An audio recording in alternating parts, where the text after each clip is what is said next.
will likely make it cheaper for Americans to get mortgages, pay credit card debts, or finance cars. But a press conference shortly after the decision, Fed Chair Jay Powell warned very clearly that it is the tariff.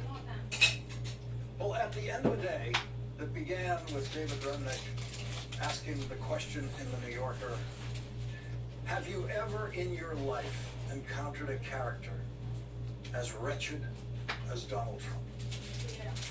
Donald Trump delivered that character to millions of Americans tonight in a 15-minute shouted speech from the White House. We are now 329 days away from the midterms. Usually, we hear from President Donald Trump speak at the White House a few times a week. He's announcing something, he's talking about whatever's on his mind, and going back and forth with reporters. That's normal. But today's White House event was very revealing on several different subjects, starting with the controversial second strike on a boat in the Caribbean. Watch this. Mr. President, you said you would have no problem with releasing the full video of that strike on September 2nd off the coast of Venezuela. Secretary Hegseth now says... You said that. I didn't say that. This is ABC fake news. You said that you would have no problem releasing the full video. Okay, well, Secretary Hegseth... Whatever Hegseth wants to do is okay with me. I saw the video. They were trying to turn the boat back to where it could float. And we didn't want to see that because that boat was loaded up with drugs just like everything else. All right, there's a lot to unpack there. First, the president says he has seen the video.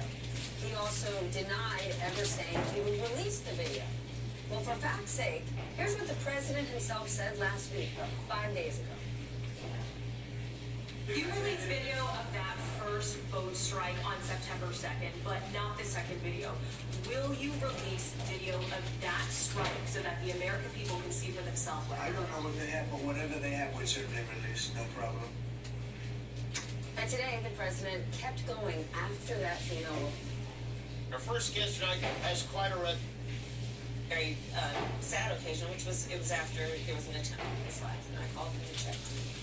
And it was actually a fascinating experience for me, because while I was asked 1 minute, we're going to go and get him, I could hear him in the background, and he was selling his book to somebody. And he was basically hawking his book.